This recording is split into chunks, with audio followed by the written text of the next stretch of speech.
Hello everyone, आज के इस सेशन में हम क्लास 8 साइंस के chapter chemical effects of electric current का एक और नया टॉपिक डिस्कस करने जा रहे हैं and that is important terms. Previous session में हमने बात करी थी do liquids conduct electricity topic के ऊपर, जहाँ पे हमने एक बहुत ही बड़े सवाल का जवाब पता किया था। सवाल क्या था? सवाल ये था कि क्या हमारे लिक्विड्स इलेक्ट्रिसिटी कंडक्ट करते हैं। तो इसका जवाब हमने क्या निकाला था कि हाँ जी बिल्कुल, हमारे पास कुछ ऐसे लिक्विड्स होते हैं, there are certain liquids which conduct electricity. कौन कौन से थे वो liquids? So the solution of acids, bases and salts in water. ये तीनों ही टाइप के सोल्यूशन क्या करते हैं? इलेक्ट्रिक करंट के फ्लो को अलाउ करते हैं, होने देते हैं इलेक्ट्रिक करंट को फ्लो। यानी कि ये तीनों ही टाइप के सॉल्यूशंस क्या करने वाले हैं? इलेक्ट्रिसिटी को कंडक्ट करने वाले हैं। करने क्या वाले हैं? करते ही हैं। तो इस टॉपिक को हमने एकदम डिटेल में डिस्कस किया था अपने प्रीवियस सेशन में, और आज के इस सेशन में हम बात करेंगे एक नए टॉपिक के ऊपर। नया टॉपिक कौन सा है? अरे यही वाला, इम्पॉर्टेंट टर्म्स। तो आज के इस सेशन में हम 3 इम्पॉर्टेंट टर्म्स को अच्छी तरीके से समझने की कोशिश करेंगे। क्यों? क्योंकि इन टॉपिक्स को समझने के बाद में आप इस चैप्टर को और अच्छे तरीके से समझ सकते हो। तो कौन कौन से टर्म्स पढ़ेंगे आज हम? Electrolyte, electrodes and electrolytic cell. तो मुझे लगता है कि अब हमारे सभी बच्चों को ये चीज़ क्लियर हो गई होगी कि आज के सेशन में हम करने क्या वाले हैं, पढ़ने क्या वाले हैं, टारगेट क्या है आज के हमारे सेशन का। तो एक काम करते हैं ना, जब टारगेट सेट हो ही चुका है तो क्यों ना हम अपने सेशन को भी स्टार्ट कर लें। So this is Vibhuti Khare, welcome to Magnet Brains, जहाँ पे आपको सभी चैप्टर्स के वीडियो लेक्चर्स मिलते हैं बिल्कुल फ्री ऑफ कॉस्ट। यानी कि मैग्नेट ब्रेन्स में आपको 2 चैप्टर्स पढ़ने के बाद किसी भी तरह का पेमेंट करने की या पैकेज परचेज करने की रिक्वायरमेंट बिल्कुल भी नहीं है, क्योंकि मैग्नेट ब्रेन्स आप सब तक पहुंचा रहा है क्वालिटी एजुकेशन बिल्कुल फ्री ऑफ कॉस्ट। तो इसी अच्छी बात से हम स्टार्ट कर लेते हैं आज का हमारा ये सेशन, जहां पे हम कुछ इम्पॉर्टेंट टर्म्स को डिस्कस करने जा रहे हैं। तो आज के हमारे सेशन में जो हम फर्स्ट इम्पॉर्टेंट टर्म डिस्कस करेंगे वो कौन सा वाला होगा? वो होगा इलेक्ट्रोलाइट। सबसे पहले तो हम इलेक्ट्रोलाइट को ही समझने की कोशिश कर लेते हैं, ठीक है। अब देखो यहाँ पे ध्यान से सुनते जाइएगा। सबसे पहले स्टेटमेंट में आपको इलेक्ट्रोलाइट की डेफिनेशन ही दे दी गई है। यानी कि इस चीज़ को, इलेक्ट्रोलाइट को हमने इसको हमने शुरू ही कैसे किया है? इसकी डेफिनेशन के साथ किया है। डेफिनेशन क्या बोलती है इलेक्ट्रोलाइट की?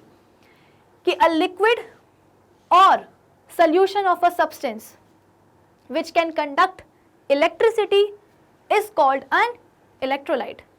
यानी कि एक ऐसा लिक्विड जो कि क्या करता है? इलेक्ट्रिसिटी को कंडक्ट करवाता है या करता है, उस लिक्विड को हम क्या बोलते हैं? एक इलेक्ट्रोलाइट बोलते हैं। आई बात समझ में? अब आप बोलोगे कि मैम इस ब्रैकेट में जो लिखा हुआ है इसका क्या मतलब है? कि a solution of a substance, यानी कि हमारे पास एक सब्सटेंस है, उसको हमने पानी में डाल दिया, तो पानी में डालने के बाद हुआ क्या है? उस सब्सटेंस का सोल्यूशन बन गया है। देखो ऐसा है, एक सोल्यूशन जो है ना, उसके 2 मेजर कंपोनेंट्स होते हैं। किसी भी सोल्यूशन के 2 मेजर कंपोनेंट्स होते हैं। एक तो होता है सॉल्यूट भी बोल सकते हो आप इसको, और दूसरा होता है सॉल्वेंट। ये थोड़ा सा आप बोल सकते हो कि हायर लेवल का टॉपिक है। इतना भी हायर लेवल नहीं है कि आपकी समझ में ना आए। अगर आप अभी थोड़ा सा समझ लोगे तो क्लास 9th में आपको दिक्कत नहीं होगी। क्यों? क्योंकि क्लास 9th में जाकर के आपको इन दोनों को एकदम डिटेल में पढ़ना है। तो थोड़ा सा आप बोल सकते हो कि बेसिक चीज़ जो है ना, आप क्लास 8th में ही सीख करके आगे जाओ। तो ध्यान से समझने की कोशिश करिएगा कि कोई भी हमारे पास जो सोल्यूशन है उसके 2 कंपोनेंट होते हैं। एक होता है सोल्यूट और दूसरा होता है अपने पास कौन सा? सॉल्वेंट। ठीक है। सोल्यूट एक ऐसा कंपोनेंट है जो कि सोल्यूशन में कम क्वांटिटी में होता है, या आप ये भी बोल सकते हो कि सोल्यूट एक ऐसा कंपोनेंट है हमारे सोल्यूशन का जो कि किसी सॉल्वेंट में जाकर के डिसॉल्व हो जाता है। तो फिर सॉल्वेंट क्या होगा? सॉल्वेंट एक ऐसा कंपोनेंट होगा सोल्यूशन का जिसमें कि सॉल्यूट आकर के डिसॉल्व होता है। तो वो कंपोनेंट जो कि डिसॉल्व हो रहा है वो हुआ सॉल्यूट, और जिसमें कि वो सॉल्यूट डिसॉल्व हो रहा है वो कंपोनेंट होगा क्या? सॉल्वेंट। आई बात समझ में? अब आप बोलोगे कि मैम नहीं आ रहा समझ में, एग्जाम्पल दो और आसान इजी लैंग्वेज में बताओ। तो देखो एग्जाम्पल है, मेरे पास पानी और शक्कर। हमारे पास पानी है और शुगर है। मैंने क्या किया? शुगर को पानी में डिसॉल्व कर दिया। तो पानी में डिसॉल्व करने के बाद हुआ क्या? अब वो क्या बन गया है? क्या वो अभी भी वाटर है? भाई अब वो वाटर नहीं कहलाएगा। क्यों नहीं कहलाएगा? क्योंकि अब उस पानी में शक्कर जाके घुल चुकी है, तो अब वो क्या कहलाएगा? शुगर सोल्यूशन बताएगा, है ना। तो अब मुझे आप ये बताइए कि वो जो हमारे पास शुगर सोल्यूशन आया है, सोल्यूशन तो है वो, और अभी अभी मैंने आपको बताया कि सोल्यूशन में सॉल्यूट भी होता है और सॉल्वेंट भी होता है। तो अब मुझे बताओ कि जो सोल्यूशन हमने बनाया है, जो शुगर सोल्यूशन हमने बनाया है, उसमें सॉल्यूट कौन है और सॉल्वेंट कौन है? तो जैसे कि मैंने आपको बताया कि जो चीज़ डिसॉल्व हो रही है वो क्या हुआ? सॉल्यूट, और जिसमें कि डिसॉल्व वो हो रही है वो क्या हुआ? सॉल्वेंट। यानी कि शुगर क्या है? एक सॉल्यूट है, और पानी क्या है? एक सॉल्वेंट है। आई बात समझ? तो किसी भी सोल्यूशन में दो चीज़ें होती हैं, दो कंपोनेंट्स होते हैं, एक होता है सॉल्यूट और दूसरा होता है सॉल्वेंट। ठीक है, ये मैं आपको क्यों बता रही हूँ? वो इसलिए बता रही हूँ क्योंकि जब भी हम कोई सोल्यूशन बनाते हैं ना, तो अधिकतर केसेस में, मोस्ट ऑफ द केसेस में हम सॉल्वेंट किसको चूज करते हैं? पानी को ही चूज करते हैं। अधिकतर जो भी हमारे सोल्यूट्स होते हैं ना, उनकी डिमांड ये होती है कि अगर हमसे सोल्यूशन बनाना है ना, तो प्लीज हमारे लिए पानी ही लेके आइए एज अ सॉल्वेंट। तो ऐसे सोल्यूशन को हम क्या बोलते हैं? एक्वस सोल्यूशन बोलते हैं, जहाँ पे सॉल्वेंट क्या है? एक पानी ही है। तो ये भले आपको याद ना रहे, बस आप इतना समझिएगा कि सोल्यूशन के दो कंपोनेंट, सॉल्यूट और सॉल्वेंट। क्या है सॉल्यूट, क्या है सॉल्वेंट, ये आप शुगर और पानी के सोल्यूशन से याद रखेंगे। मैं आपको ये समझाना चाह रही हूँ कि अधिकतर सोल्यूशन में सॉल्यूट को जब भी हम लेकर के आते हैं, किसी भी सॉल्यूट का हम सोल्यूशन बनाना चाह रहे होते हैं, तो वो सॉल्यूट यही बोलता है कि भाई मेरे लिए सॉल्वेंट तो आप लेकर के आओगे, लेकिन वो सॉल्वेंट कौन होना चाहिए? वो पानी होना चाहिए। तो हमारे पास एक XYZ सब्सटेंस है, उसको हमने क्या करा है? पानी में डाल दिया, तो उसका क्या बन चुका है? सोल्यूशन बन चुका है। तो जब ऐसे सब्सटेंस का सोल्यूशन क्या करे? इलेक्ट्रिसिटी को कंडक्ट करे, तो उसे हम क्या बोलेंगे? एक इलेक्ट्रोलाइट बोलेंगे। क्लियर है? In other words, a conducting liquid is called an electrolyte. A conducting liquid means a liquid which conducts electricity. या और आसान शब्दों में आप बोल सकते हो कि एक conducting liquid ही क्या है? इलेक्ट्रोलाइट है। भाई आपसे अगर किसी ने पूछा कि जल्दी से बताओ, 1 सेकंड के अंदर बताओ कि इलेक्ट्रोलाइट क्या है, तो आप बोलोगे electrolyte is a conducting liquid. कि कंडक्टिंग लिक्विड क्या होता है?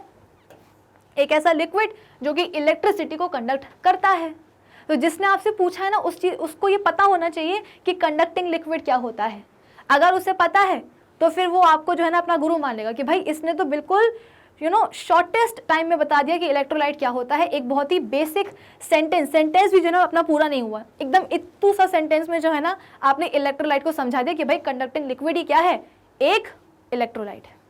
ठीक है, a solution of copper sulphate. अच्छा अब देखो जरा, प्रीवियस सेशन में मैंने आपको क्या समझाया था कि solutions of acids, bases and salts in water क्या करते हैं? इलेक्ट्रिक करंट को कंडक्ट करवाते हैं। यानी कि अगर आपने 3 बीकर्स लिए हैं, तीनों ही बीकर्स में आपने क्या करा है? पानी डाल दिया है। एक बीकर में आपने पानी के साथ डाला है एसिड, दूसरे बीकर में आपने पानी के साथ डाला है बेस, और तीसरे बीकर में आपने पानी के साथ डाला है क्या? नमक। और इन तीनों ही बीकर्स को आपने छोड़ दिया है कि चलो देखते हैं कि कौन कौन इसमें से इलेक्ट्रिक करंट पास या कंडक्ट करवाने वाला है। तो आप ये रियलाइज करोगे, आप ये ऑब्जर्व करोगे कि तीनों ही जो आपने सॉल्यूशंस बनाए हैं एसिड, बेस और सॉल्ट का, तीनों ही क्या करने वाले हैं? इलेक्ट्रिसिटी को कंडक्ट करवाने वाले हैं। तो अब आपके दिमाग में ये कंफ्यूजन आ सकती है कि मैम ये क्या बात हुई? आपने एसिड्स, बेसिस एंड सॉल्ट्स के सॉल्यूशन को बोला था कि ये तीनों टाइप के लिक्विड्स क्या करते हैं? इलेक्ट्रिसिटी को कंडक्ट करवाते हैं। और अब आप कुछ और बोल रहे हो कि इलेक्ट्रोलाइट है वो लिक्विड जो कि इलेक्ट्रिसिटी को कंडक्ट करवाता है। तो क्या पहले जो हमने पढ़ा था और अब जो हम पढ़ रहे हैं, क्या इनके बीच में कोई रिलेशन है? अरे हाँ, बिल्कुल रिलेशन है। और रिलेशन क्या है? रिलेशन है डायरेक्ट वाला, कि जो 3 लिक्विड्स हमने पढ़े ना, एसिड्स, बेसिस एंड सॉल्ट्स का सॉल्यूशन इन वाटर, वो तीनों ही लिक्विड्स को हम क्या बोलते हैं? इलेक्ट्रोलाइट्स ही बोलते हैं। इलेक्ट्रोलाइट का मतलब क्या है? बेसिकली एक ऐसा लिक्विड जो कि इलेक्ट्रिसिटी को कंडक्ट करवा रहा है। अब वो लिक्विड तो भाई कोई भी हो सकता है ना, वो लिक्विड एक एसिडिक सोल्यूशन भी हो सकता है, वो लिक्विड एक बेस का सोल्यूशन भी हो सकता है, वो लिक्विड एक सॉल्ट का सोल्यूशन भी हो सकता है। ये कहाँ बोला गया है कि लिक्विड को जो है ना स्पेसिफिक होना पड़ेगा? नहीं, कोई ज़रूरत नहीं है स्पेसिफिक होने की। हमें सिर्फ एक ऐसे लिक्विड से मतलब है जो कि इलेक्ट्रिक करंट को अपने थ्रू पास होने देगा, उसके फ्लो को अलाउ करेगा।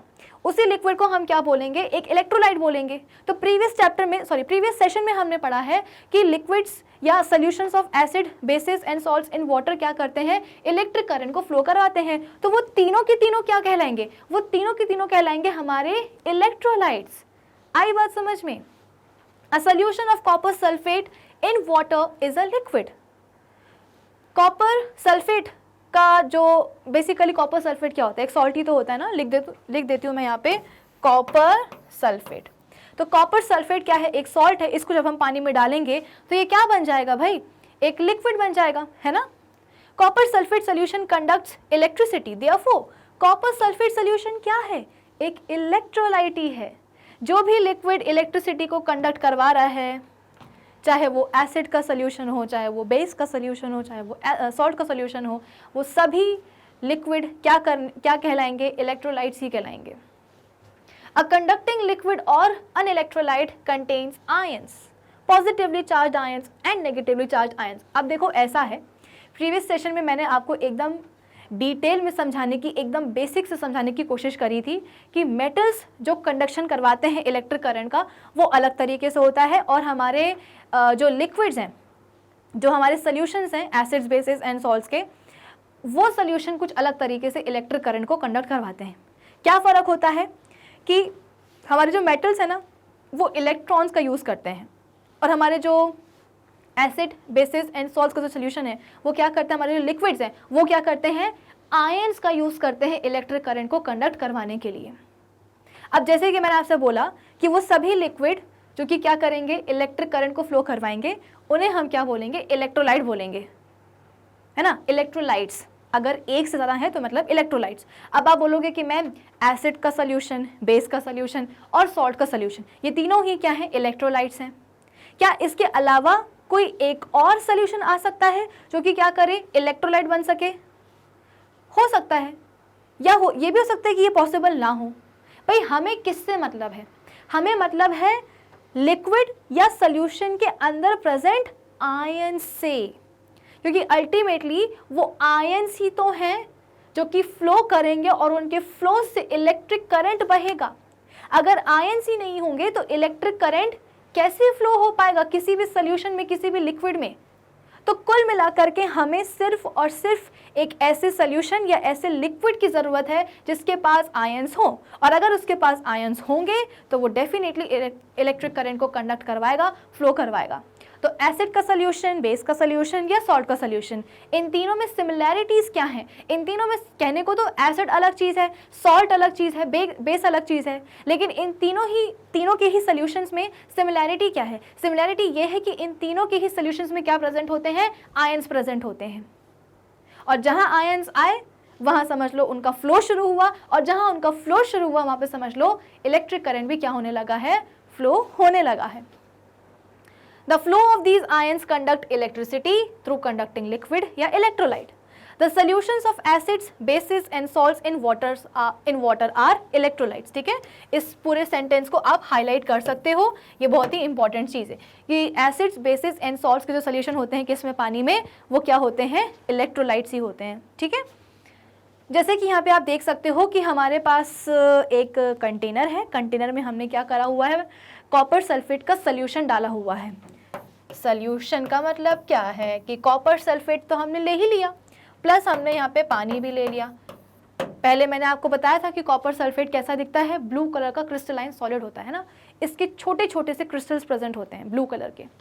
तो पानी में जाने के बाद ये पूरे पानी का जो कलर है वो चेंज कर देगा।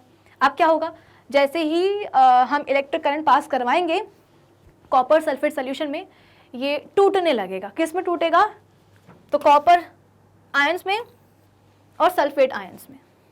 ठीक है, तो पानी, आप बोल सकते हो कि इलेक्ट्रिक करंट के फ्लो के दौरान कॉपर सल्फेट टूट गया है कॉपर और सल्फेट आयंस में, और जहां आयंस बने वहां समझ लो इलेक्ट्रिक करंट फ्लो होने लगा। जैसे कि मैंने आपको बताया था विनेगर के बारे में, है ना, कि विनेगर में क्या होता है, एसिटिक एसिड होता है।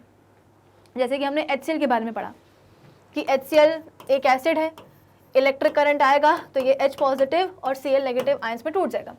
वैसे ही हमारा जो एसिटिक एसिड होता है विनेगर वाला, CH3COOH एसिटिक एसिड, ठीक है, इसमें जब हम इलेक्ट्रिक करंट पास करवाते हैं तो ये भी टूटता है। कैसे टूटेगा?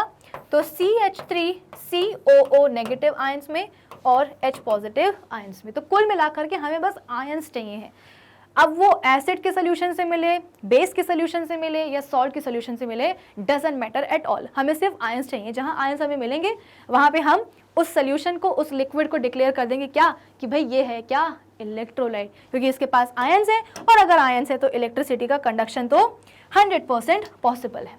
ठीक है, चलो अब इलेक्ट्रोलाइट्स भी हम बोलते हैं कि देखो दो टाइप के होते हैं। अब देखो, जैसे कि मैंने आपको पहले भी बताया था कि हमारे पास क्या है, हमारे पास मेटल्स हैं। हम सबको पता है कि मेटल्स क्या होते हैं, they are good conductors of electricity. लेकिन क्या सभी मेटल्स एक ही लेवल पर इलेक्ट्रिसिटी को कंडक्ट करते हैं? नहीं, ऐसा नहीं होता है। सिल्वर की अगर बात करी जाए तो सिल्वर हम बोलते हैं कि सभी मेटल्स में से सबसे बढ़िया होता है इलेक्ट्रिसिटी का कंडक्टर। फिर उससे कम थोड़ा सा और कौन सा होता है? कॉपर। फिर कॉपर से भी कम कौन होता है? गोल्ड। गोल्ड से भी हम बोलते हैं कि कम कौन होता है? एल्यूमिनियम। तो अगर हम मेटल्स में ये बोल रहे हैं कि सबकी कंडक्टिविटी एक जैसी नहीं होती है, कोई बहुत ज़्यादा ही अच्छा कंडक्टर है, कोई हम बोल रहे हैं कि कंडक्टर तो है लेकिन नाम का है, ठीक से कंडक्ट नहीं कर पा रहा है। तो वैसे ही जब हम बात कर रहे हैं किसकी? इलेक्ट्रोलाइट्स की, तो इलेक्ट्रोलाइट्स में हम बोल रहे हैं कि एसिड का सोल्यूशन भी एक इलेक्ट्रोलाइट है, बेस का सोल्यूशन भी एक इलेक्ट्रोलाइट है इन वाटर, सॉल्ट का सोल्यूशन इन वाटर भी क्या है? एक इलेक्ट्रोलाइट है। तो क्या सभी इलेक्ट्रोलाइट्स का जो कंडक्शन का जो पावर होता है इलेक्ट्रिक करंट के, क्या बराबर बराबर होता है? नहीं, अलग अलग होता है। तो उसी हिसाब से हम बोलते हैं कि इलेक्ट्रोलाइट्स को हम दो कैटेगरीज में डिवाइड करते हैं। Electrolytes are of two types, strong electrolytes and weak electrolytes. A strong electrolyte is a liquid or a solution which conducts electricity very well. A strong electrolyte is a very good conductor of electricity because it contains a lot of ions in it. इस वाले statement को आप क्या करेंगे? जाकर के underline कर देंगे और स्टार मार्क कर देंगे, क्योंकि ये बहुत ही इंपॉर्टेंट लाइन है। हुआ क्या कि जैसे कि मैंने आपसे बोला कि सिल्वर बेहतरीन कंडक्टर है इलेक्ट्रिसिटी का, उससे कम कौन करवाएगा? कॉपर। उससे भी कम कौन करवाएगा? गोल्ड। उससे भी कम कौन करवाएगा? एल्यूमिनियम। उससे भी कम कौन आ जाएगा? जिंक आ जाएगा। वैसे ही हमारे पास इलेक्ट्रोलाइट्स भी होते हैं, कुछ वीक इलेक्ट्रोलाइट्स होते हैं, कुछ स्ट्रॉन्ग इलेक्ट्रोलाइट्स होते हैं। स्ट्रॉन्ग इलेक्ट्रोलाइट्स आर दोस्त जो कि बहुत ही बढ़िया तरीके से इलेक्ट्रिसिटी को कंडक्ट करवाएंगे। अब सवाल यह है कि ऐसा क्या है उन इलेक्ट्रोलाइट्स के पास कि वो बेहतरीन तरीके से इलेक्ट्रिक करंट को कंडक्ट करवाते हैं? तो भाई इलेक्ट्रोलाइट्स करते कैसे हैं इलेक्ट्रिक करंट को कंडक्ट? आयंस से ना। हमें किससे मतलब होता है सोल्यूशन में या लिक्विड में? आयन से। तो जिस इलेक्ट्रोलाइट के पास जितने ज़्यादा आयंस होंगे वो उतना ही क्या करेगा? बेहतरीन तरीके से इलेक्ट्रिक करंट को कंडक्ट करवाएगा। एक ऐसा इलेक्ट्रोलाइट जिसके पास आयंस तो है लेकिन बहुत ज़्यादा नहीं है, थोड़े बहुत ही हैं, तो जब आयंस ही कम होंगे तो ऑब्वियस सी बात है उनसे जो इलेक्ट्रिक करंट फ्लो होगा वो भी थोड़ा सा ही होगा ना। तो डेफिनेटली वो वाले इलेक्ट्रोलाइट्स क्या कहलाएंगे? वीक इलेक्ट्रोलाइट्स कहलाएंगे। तो यहाँ पे बोला गया है कि स्ट्रॉन्ग इलेक्ट्रोलाइट्स क्या होते हैं? जो कि इलेक्ट्रिसिटी को बहुत ही अच्छी तरीके से कंडक्ट करें। A strong electrolyte is a very good conductor of electricity. क्यों होता है? क्योंकि उसके पास आप बोल सकते हो कि लॉट ऑफ आयंस होते हैं, बहुत सारे आयंस होते हैं। तो जितने नंबर ऑफ आयंस, जितने ज़्यादा नंबर ऑफ आयंस, उतने अच्छी तरीके से इलेक्ट्रिसिटी का कंडक्शन होता है। अब कुछ एग्जाम्पल्स आ गए आपके पास स्ट्रॉन्ग इलेक्ट्रोलाइट्स के, जल्दी से एक बार देख लो। सल्फ्यूरिक एसिड सोल्यूशन, जैसे कि मैंने आपको बताया था H2SO4, ठीक है। मैं आपको बताऊं होता क्या है कि जैसे ही H2SO4 पानी में जाता है, अपने सोल्यूशन में जाता है, ये आप बोल सकते हो कि जितना भी आपने H2SO4 डाला है, भाई अगर आप सपोज 1 ml डाल रहे हो H2SO4 पानी में या 2 ml डाल रहे हो, तो 1 और 2 ml में H2SO4 एसिड के बहुत सारे मॉलिक्यूल्स जाएंगे। वो सभी के सभी मॉलिक्यूल्स क्या हो जाते हैं? अपने आयंस में डिसएसोसिएट हो जाते हैं, H पॉजिटिव आयंस में, सल्फेट आयंस में। तो जितना ज़्यादा सब्सटेंस के मॉलिक्यूल्स डिसएसोसिएट होंगे आयंस में, उतने ज़्यादा नंबर ऑफ आयंस मिलेंगे। और अगर नंबर ऑफ आयंस ज़्यादा होगा, इसका मतलब क्या कि वो इलेक्ट्रोलाइट क्या कहलाएगा? स्ट्रॉन्ग इलेक्ट्रोलाइट कहलाएगा, क्योंकि वहाँ पे इलेक्ट्रिक करंट का जो कंडक्शन है वो कैसा होगा? बढ़िया होगा। So sulphuric acid solution, hydrochloric acid solution, nitric acid solution, sodium hydroxide solution.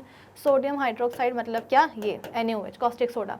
Potassium hydroxide solution मतलब कि KOH, नाइट्रिक एसिड मतलब कि HNO3, और क्या है कॉमन सॉल्ट, यानी कि इसके बारे में तो मैं आपको ऑलरेडी बता चुकी हूँ, NaCl जो कि सोडियम और क्लोराइड आयंस में टूटता है, कॉपर सल्फेट ये भी बता चुकी हूँ, ठीक है ना, सिल्वर नाइट्रेट AgNO3, कुछ इस तरीके से। तो ये सभी के सभी क्या हैं, स्ट्रॉन्ग इलेक्ट्रोलाइट्स के एग्जाम्पल हैं कि इनमें भरपूर आयंस होते हैं। जब ये अपने अपने सोल्यूशंस में जाते हैं तो मैक्सिमम नंबर ऑफ आयंस में टूट जाते हैं, और जितने ज़्यादा नंबर ऑफ आयंस होंगे उतने बढ़िया तरीके से इलेक्ट्रिक करंट को कंडक्ट करवाएंगे। क्लियर है? चलिए आगे हमारे पास क्या है, अब हम बात करते हैं वीक इलेक्ट्रोलाइट की। So a weak electrolyte is a liquid or solution which conducts electricity to a lesser extent. ऐसा नहीं है कि वो कर नहीं पा रहा है, कर पा रहा है, लेकिन अच्छे से नहीं कर पा रहा है। So a weak electrolyte is a weak conductor of electricity because क्यों? It contains less number of ions, ठीक है ना। उसके पास हम बोलते हैं कि आयंस कैसे होते हैं, कम होते हैं। Some of the examples of weak electrolytes are, अब examples देख लेते हैं weak electrolytes के, vinegar, acetic acid solution, lemon juice, citric acid solution, carbonic acid solution, ammonium chloride solution, ordinary water या tap water and rain water। तो कुल मिलाकर के ये सब के सब क्या हैं, वीक इलेक्ट्रोलाइट्स के एग्जाम्पल हैं। ये कुछ ऐसे इलेक्ट्रोलाइट्स हैं जो कि वीक होते हैं, ज़्यादा मतलब कंडक्शन करवाएंगे इलेक्ट्रिसिटी का, लेकिन बहुत अच्छे तरीके से नहीं करवा पाते हैं।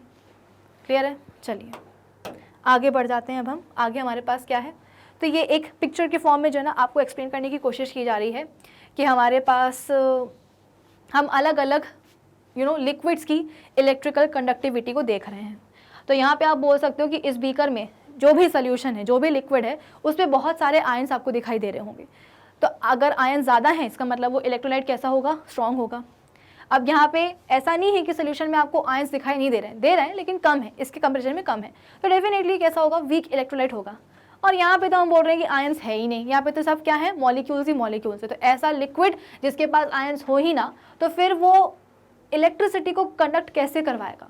और अगर कोई लिक्विड इलेक्ट्रिसिटी को या कोई सोल्यूशन अगर इलेक्ट्रिक करंट को कंडक्ट नहीं करवा रहा है, इसका मतलब क्या कि वो कोई इलेक्ट्रोलाइट होगा ही नहीं।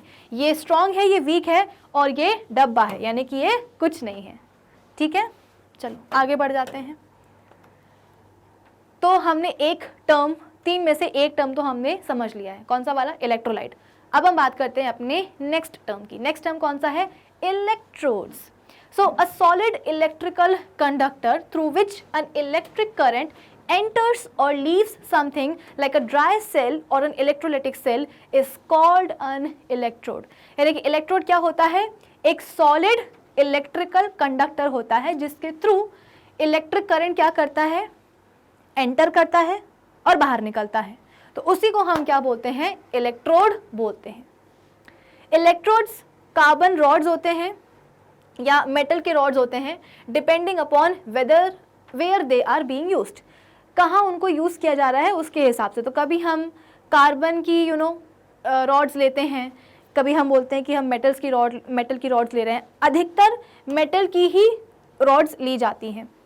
अगर हमें इलेक्ट्रोड्स को यूज़ करना है तो हम अधिकतर मेटल की ही रॉड्स लेते हैं। क्यों, अच्छे कंडक्टर है ना इलेक्ट्रिसिटी के, तो आसानी से करंट इनके थ्रू आएगा जाएगा, कोई टेंशन की बात नहीं है। अब हमारे जो इलेक्ट्रोड्स हैं वो दो टाइप के होते हैं। जैसे हमारे इलेक्ट्रोलाइट्स दो टाइप के थे, स्ट्रॉन्ग एंड वीक, वैसे ही हमारे जो इलेक्ट्रोड्स हैं वो भी दो टाइप के होते हैं। एक होता है एनोड, तो दूसरा होता है कौन सा, कैथोड।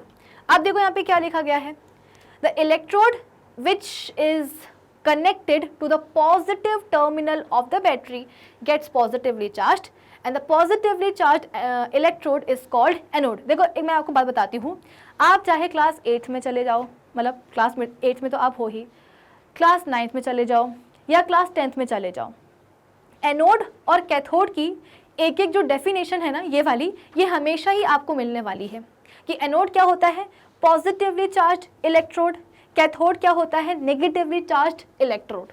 ये डेफिनेशन आपको एनोड और कैथोड की class 8, class 9, class 10th, 11th, 12th हर कहीं देखने को मिलने वाली है। तो बेटर होगा कि आप अभी से जो है ना इन दोनों ही डेफिनेशंस को याद कर लीजिए, समझ लीजिए, अपने दिमाग में अच्छी तरीके से बिठा लीजिए। तो कुल मिलाकर के हमारे जो दो इलेक्ट्रोड्स हैं वो, मतलब जो हमारे जो इलेक्ट्रोड्स हैं वो दो टाइप के होते हैं, दो होते हैं, एनोड और कैथोड। अब भाई अगर आपको इलेक्ट्रिक करंट फ्लो करवाना है तो इसके लिए हम करना क्या चाह रहे हैं कि इलेक्ट्रोलाइट में इलेक्ट्रिक करंट पास करवाना चाह रहे हैं ताकि वो जाकर के अपने आयंस में डिसएसोसिएट हो और उन आयंस का जो फ्लो हो बेसिकली वो शुरू हो जाए। देखो ऐसा है, जैसे कि मैंने आपको बताया कि हमारे जो एसिड्स हैं वो जैसे ही अपने सोल्यूशन में, या जो हमारे पास बेस हैं वो जैसे ही अपने सोल्यूशन में जाएंगे, सॉल्ट्स का भी ऐसे ही है, तो वो अपने आयंस में टूट जाते हैं, है ना। अब ज़रूरी नहीं है कि जितने भी मॉलिक्यूल्स हैं एसिड के, बेस के, सॉल्ट के, वो अपने अपने रिस्पेक्टिव आयंस में सभी के सभी जाकर के टूट जाएं। अधिकतर मॉलिक्यूल्स टूट जाते हैं अपने अपने आयंस में, लेकिन कभी कभी ऐसा होता है कि थोड़े बहुत आयंस, मतलब थोड़े बहुत मॉलिक्यूल्स रह भी जाते हैं टूटने के लिए। तो जैसे ही हम इलेक्ट्रिक करंट पास करवाते हैं ना, तो बचे कुछ जितने भी मॉलिक्यूल्स हैं एसिड्स के, बेसिस के, सॉल्ट्स के, वो अपने रिस्पेक्टिव आयंस में क्या हो जाते हैं, डिसएसोसिएट हो जाते हैं। आयंस में तो वो डिसएसोसिएट हो ही रहे हैं, लेकिन जैसे ही इलेक्ट्रिक करंट उनके थ्रू फ्लो होगा, उनका जो मूवमेंट है ना, उनका जो फ्लो है वो स्टार्ट हो जाएगा। तो हो सकता है कि कुछ किताबों में या आपके स्कूल टीचर आपको ऐसा बोले कि जैसे ही हम इलेक्ट्रोलाइट के थ्रू इलेक्ट्रिक करंट पास करवाएंगे तो इलेक्ट्रोलाइट के जो आयंस हैं वो फ्लो करना शुरू कर देंगे। तो इसमें कुछ गलत नहीं है, बिल्कुल सही है ना। तो ये मत सोचिएगा कि जब इलेक्ट्रिक करंट आएगा तभी इलेक्ट्रोलाइट्स डिसएसोसिएट होंगे, नहीं, ऐसा नहीं है। जब आप किसी एसिड को, बेस को, सॉल्ट को जब आप पानी में डालते हो, उनके रिस्पेक्टिव सोल्यूशन बनाते हो, तो सोल्यूशन हम बोलते हैं कि बन रहा है। तो क्यों बन रहा है? क्योंकि वो एसिड, बेस और सॉल्ट अपने अपने रिस्पेक्टिव आयंस में टूट रहे हैं। हो सकता है कि कुछ मॉलिक्यूल्स टूटना रह जाए, तो जैसे ही इलेक्ट्रिक करंट पास होगा बचे कुछ मॉलिक्यूल्स भी अपने आयंस में टूट जाएंगे।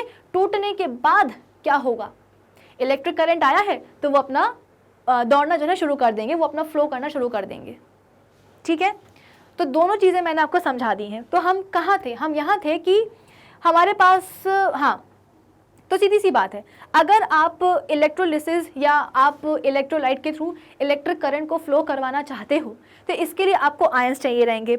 आयंस का भी क्या चाहिए रहेगा? फ्लो चाहिए रहेगा। तो आपको क्या करना पड़ेगा? सबसे पहले तो इलेक्ट्रोलाइट में करंट भेजना पड़ेगा। अब करंट भेजने के लिए हम किसे यूज़ करते हैं? इलेक्ट्रोड को यूज़ करते हैं। लेकिन करंट को बनाने के लिए भी आपको क्या चाहिए है? एक बैटरी, एक सेल तो चाहिए, है ना। बिना बैटरी सेल के, बिना पावर के आप कैसे इलेक्ट्रिक करंट लेकर के आओगे? जब तक इलेक्ट्रिक करंट आएगा नहीं, आप इलेक्ट्रोड्स में भेजोगे किसे?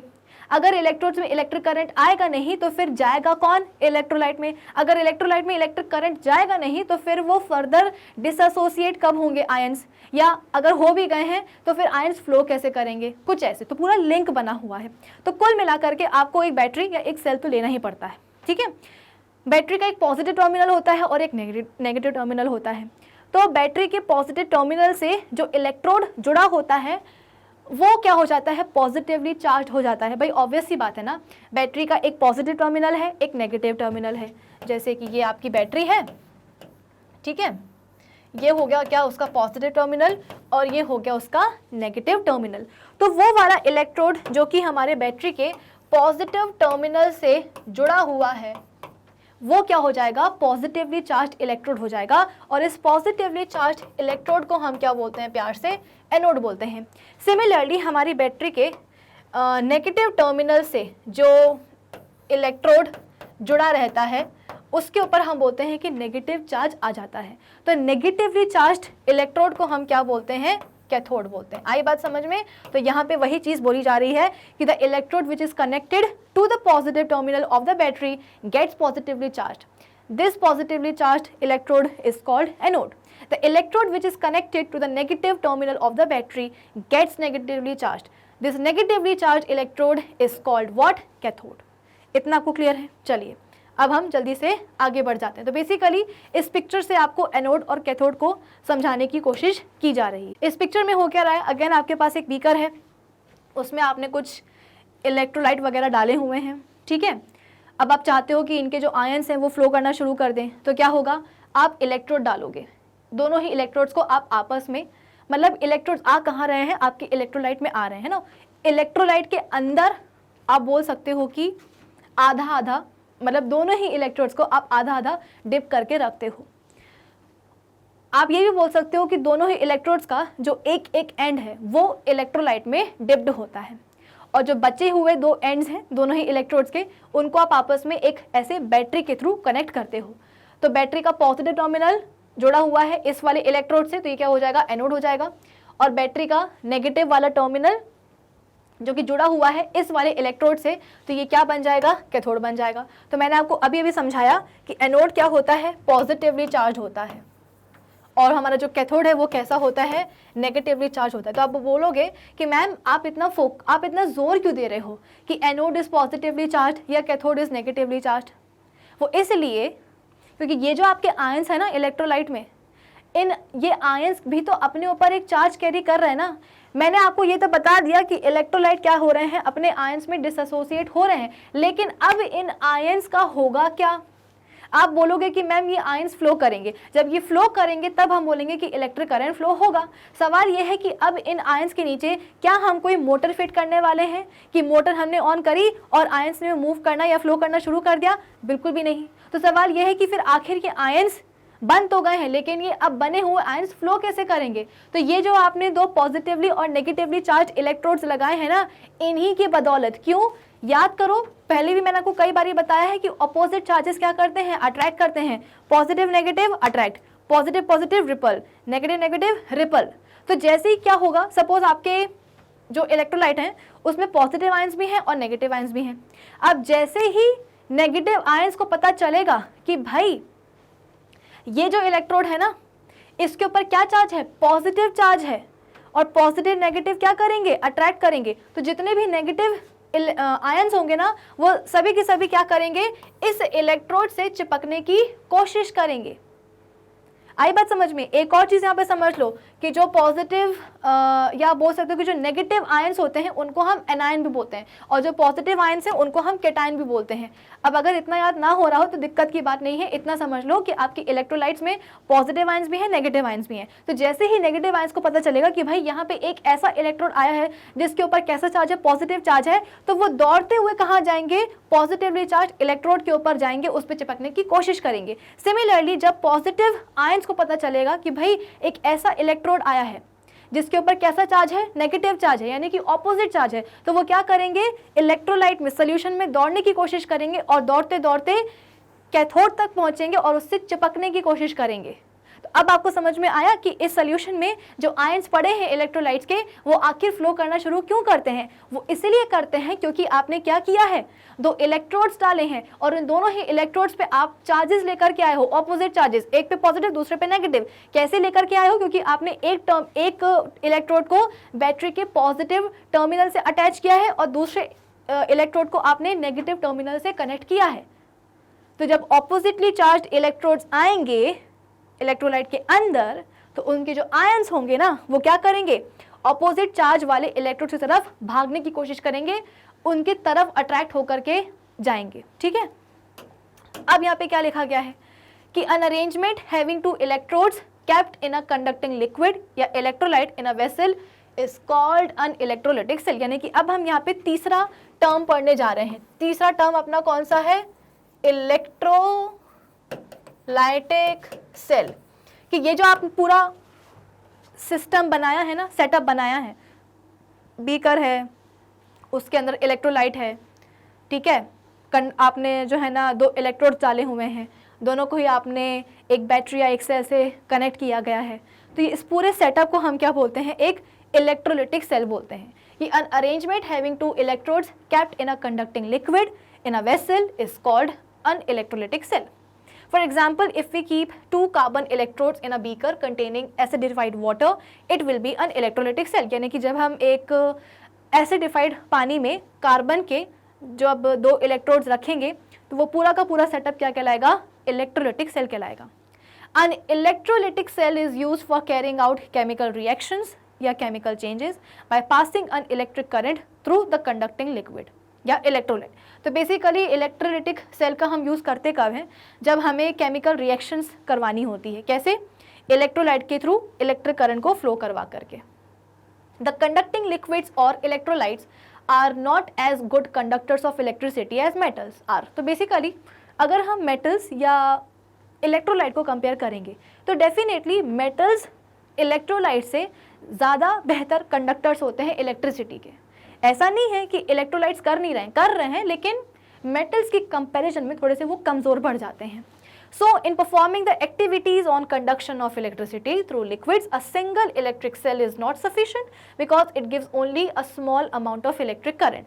तो आप बोल सकते हो कि जब भी हम एक्टिविटीज़ परफॉर्म करते हैं इलेक्ट्रिक करंट को फ्लो करवाने की थ्रू लिक्विड्स, तो उसमें जो सिंगल सेल लगा हुआ है ना, जैसे कि आपने यहाँ देखा होगा कि केवल एक छोटा सा सिंगल सेल लगा है, तो ऐसा सिंगल सेल जो है ना, आप बोल सकते हो कि ठीक से काम नहीं करवा पाता है, ज़्यादा अमाउंट ऑफ इलेक्ट्रिक करंट नहीं सप्लाई कर पाता है. So we have to use a battery made from number of electric cells. जो हमारे पास बैटरी होती है ना, अगर मैं बात करूँ कि बैटरी है क्या, तो सेल्स का जो ग्रुप है उसको हम क्या बोलते हैं, एक बैटरी बोलते हैं. तो हमें बैटरी यूज़ करनी पड़ती है join together to study the conduction of electricity through liquids. ठीक है, चलिए. This battery will supply a larger amount of electric current. Thus, a battery of cells is used to pass an electric current through the electrolyte taken in the electrolytic cell during the study of chemical effects of electric current. तो basically यहाँ पे आपको बता दिया गया है कि क्यों हम सेल की जगह बैटरी का यूज़ करते हैं जब भी हमें लिक्विड्स के थ्रू इलेक्ट्रिक करंट को फ्लो करवाना होता है. ठीक है, अब एक काम करते हैं, आज के सेशन में बस हम इतना ही रखते हैं. अब हम मिलेंगे अपने नेक्स्ट सेशन में. नेक्स्ट सेशन में हम क्या करेंगे, इस चैप्टर के एक और नए टॉपिक के ऊपर डिस्कशन करेंगे. ठीक है, तब तक के लिए आप क्या करेंगे, आप जाएंगे गूगल के ऊपर, वहाँ पे टाइप करेंगे magnetbrains.com. जैसे आप टाइप करके सर्च करोगे आपके सामने खुल जाएगी हमारी ऑफिशियल वेबसाइट.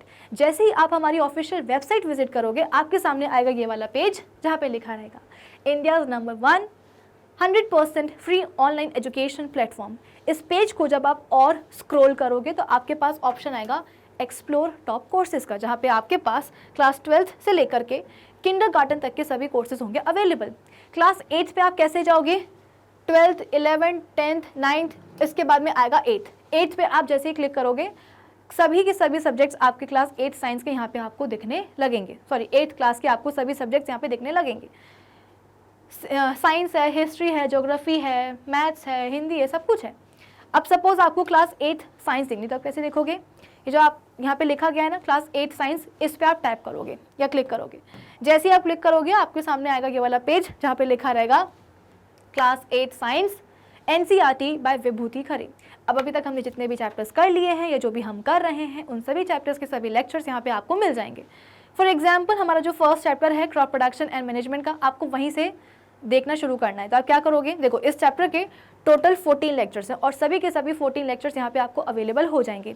करना क्या है, जैसे ही आप इसको टैप करोगे या क्लिक करोगे आपके सामने आ जाएगा इस चैप्टर का फर्स्ट लेक्चर इंट्रोडक्शन वाला. तो कुछ इस तरीके से आप इस चैप्टर के सभी लेक्चर्स देख सकते हो, ना सिर्फ इस चैप्टर के बल्कि सभी चैप्टर्स के. फ़ायदा क्या है ऑफिशियल वेबसाइट विजिट करने का, कि आपकी यूट्यूब पे जो अक्सर कंप्लेंट होती है कि मैम आपके सब्जेक्ट की प्लेलिस्ट नहीं मिलती है, मिलती भी है तो उसमें जो सीक्वेंस है वीडियोस का वो इतना गड़बड़ होता है कि हमें समझ में नहीं आता कि किसके बाद में कौन सा पढ़ना है. तो सीधी सी बात है, जब आप हमारी ऑफिशियल वेबसाइट विजिट करते हो तो ऐसा यहाँ पे आपको कोई भी कन्फ्यूजन नहीं होती है, क्योंकि यहाँ पे आपको सभी चैप्टर्स के सभी लेक्चर्स एकदम प्रॉपरली सीक्वेंस में अरेंज मिल जाते हैं. प्लस यहाँ पे सभी टॉपिक्स के होते हैं नोट्स भी available. So do visit our official website. कौन सी वाली, यही वाली magnetbrains.com. Till then keep learning with Magnet Brains. Thank you for watching.